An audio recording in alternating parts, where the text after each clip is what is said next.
আমার স্কুল থেকে মার্জানা মিম বলছি।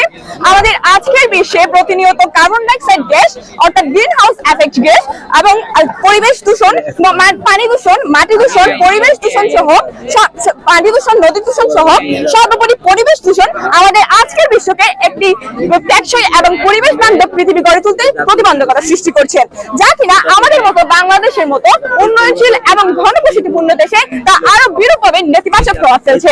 এবং সেই সব বিষয় বিবেচনা করে আমাদের আজকের প্রকল্প সাস্টেইনেবল সিটি স্কেপ, যার মাধ্যমে আমরা একটি সুন্দর বাংলাদেশ ও টেকসই বাংলাদেশ উপহার দিতে পারবো বলে সম্ভাবনা করছি। আমাদের বাংলাদেশে প্রতিনিয়ত 4 থেকে 5% হারে কার্বন ডাইঅক্সাইড বৃদ্ধি পাচ্ছে, তাই আমরা এইসব নিরুদ্ধকরণে স্থাপন করেছি কার্বন ক্যাপচার এবং স্টোরেজ টেকনোলজি। এর মাধ্যমে আমরা শহরে যেসব অতিরিক্ত CO2 উৎস রয়েছে, বিশেষ করে শিল্প কারখানা এলাকা, সেখান থেকে অতিরিক্ত CO2 গুলো এখানের মধ্যে ক্যাপচার করব, স্থাপন করে ক্যাপচার করব এবং সেগুলো আমরা CO2গুলোকে আমরা তরল অবস্থায় পরিণত করে সেখান থেকে আমরা সমুদ্রে গভীরে 4000 মিটার এডিসোপলিক স্তরে স্থাপন করব, যেখানে কিনা এখন পর্যন্ত ধারণা করা হচ্ছে যদি আমরা 4000 মিটার গভীরে স্থাপন করি তাহলে সেটা সামুদ্রিক জীববৈচিত্র্যে তেমন কোনো বিরূপ প্রভাব ফেলবে না। এটি বাংলাদেশের জন্য একটি অপার সম্ভাবনা, যেহেতু বাংলাদেশের দক্ষিণ অঞ্চল জুড়ে রয়েছে বিশাল সমুদ্র সম্পদ এবং আমাদের বাংলাদেশে আজকের বাংলাদেশে ড্রেন ব্যবস্থা থাকলেও সেটি সুপরিকল্পিত নয়, যার কারণে আমাদের ড্রেনের বর্জ্যগুলো সরাসরি নদী দূষণ করছে এবং নদী তার স্বাভাবিক স্রোত দ্বারা হারাচ্ছে।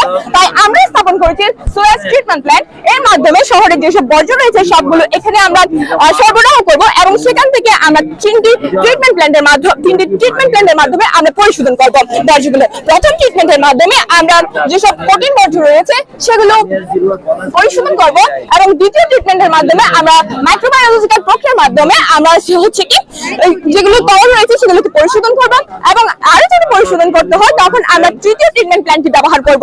তৃতীয় ট্রিটমেন্টটি ব্যবহারের মাধ্যমে আমরা যে পরিশোধিত পানিটা পাবো সেটা আমরা নদীর সাথে সরাসরি সংযোগ করব, কিংবা আমরা পরিশোধিত পানিগুলো আবাদি জমি, কৃষি জমি, চাষি ব্যবহার করতে পারবো, যা কিনা বাংলাদেশের অর্থনীতিতে একটি ইতিবাচক পরিবর্তন আনবে বলে আমরা মনে করছি।